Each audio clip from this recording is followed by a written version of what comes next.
بسم الله الرحمن الرحيم السلام عليكم ورحمة الله وبركاته كل ونكسن داوديال دنيا مeel kastoo aad joogtaan u diyaar garooba daawashada barnaamijka falanqaynta siyaasadda oo aan ku eegi doono kulankii golaha wasiirada ee maanta ku qabsoomay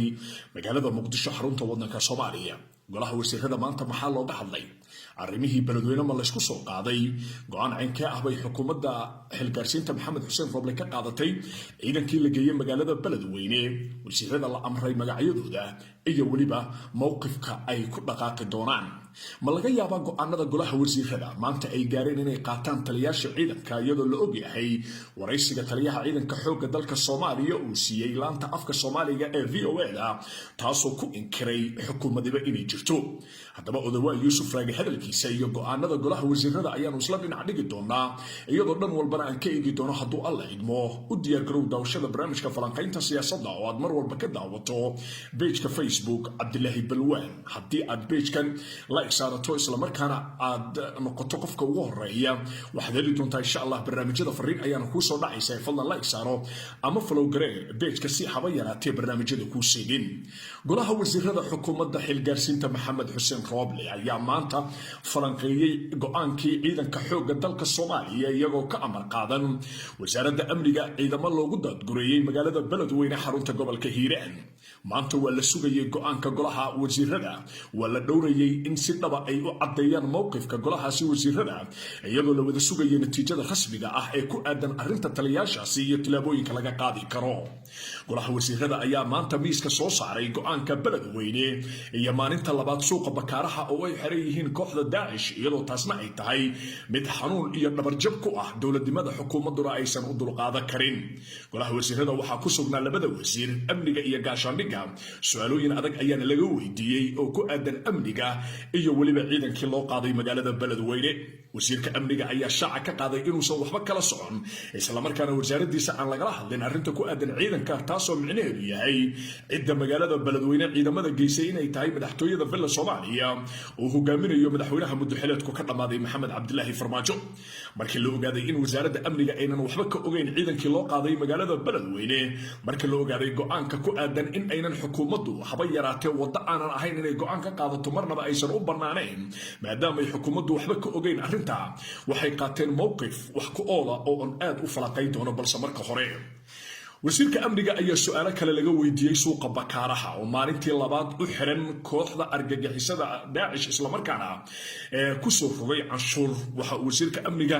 shaaca ka qaaday inuu ka warhayo laakiin uu doonayo hadda kadib inuu tilaab ka qaado kooxdaasi canshuurta ku soo rogtay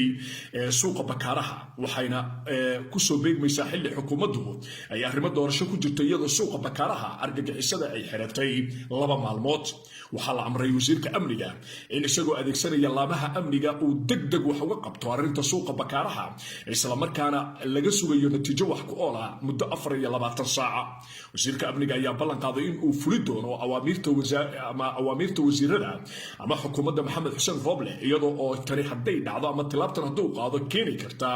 in laga salgaaro eebta iyo fadeexada maanta iyo shalay haysatay xukuumad Soomaaliya ka joogta Muqdisho oo kaliya iyo wasiir amni oo Muqdisho kaliya ku sugan haddana aan sugi karin amniga gobolka Banaadir waxay ku soo beegmaysaa sidoo kale xurguf iyadoo kala dhaxayso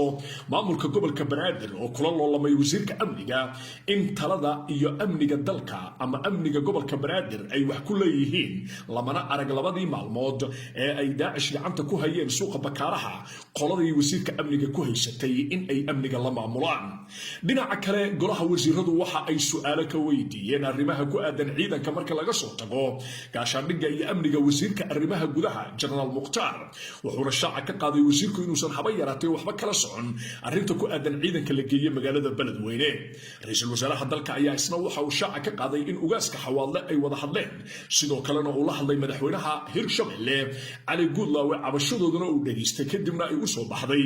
inuu dul dhigayo xukuumaduna ay soo saartay mowqif ah muddo 24 saac in ciidamadaasi dib looga soo celiyo magaalada beledweyne haddaba golaha wasiirada ayaa isku raacay in ciidamadii la geeyay magaalada beledweyne sida ugu dhaqsiyaha badan laga soo saaro laguna soo celiyay xerooyinkoodii iyadoo la faray wasiirada iyo taliyaasha amniga in ciidamada qaranka aan loo isticmaalin laguna sumcad dilin arrimaha siyaasadda dalka laguna soo koobo oo kaliya shaqadooda sugidda amniga ra'iisul wasaare maxamed xuseen rooble ayaa magacaabay guddi wasiiro ah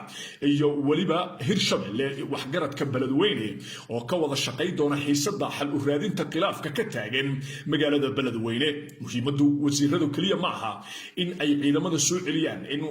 wadaxaajood laga galaa arrinta ku aadan magaalada beledweyne waxaana gudoomiye looga dhigay golihii maanta la magacaabay ama guddigii la magacaabay wasiirka arrimaha gudaha xukuumadda xilgaarsiinta maxamed xuseen rooble waa wasiirka lagu magacaabo jenaraal mukhtaar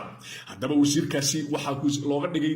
gudoomiye ku-xigeen wasiirka amniga cabdulaahi maxamed nuur waxaa laga sugayaa guddiga golaha wasiirada oo wasiirka arrimaha gudaha hogaaminayo gudoomiye ku-xigeenna uu yahay wasiirka amniga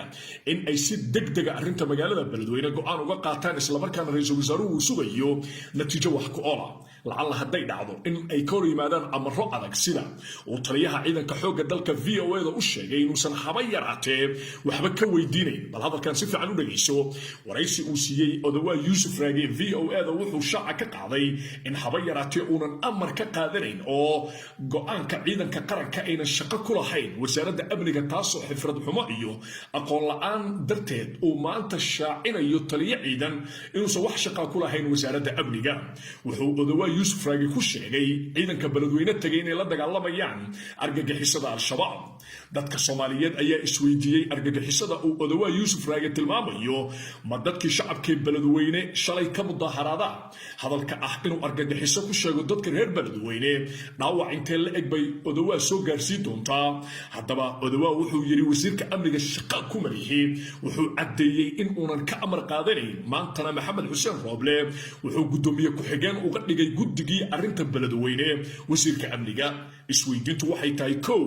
ma qaadan doonaa awaamiirta wasiiradaasi ee xukuumaddu ay magacowday odawaa yuusuf raage hadduu qaadan waayo maxaa talo ah maxayse tahay mowqifka u yaalla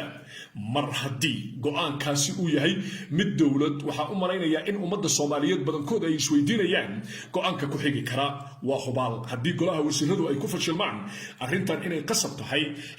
xilka qaadis degdeg ah oo lagu sameeyo taliyaha ciidanka xoogga dalka odawaa yuusuf raage si kastay noqotoba waxay ku soo aadaysaa xilli mar kastaba guddi ay magacaabaan golaha wasiirada dadka daawanaya barnaamijkana waxay xusuusanayaan guddigii wasiiro ee la magacaabay 27 Diseembar falkii maxamed farmaajo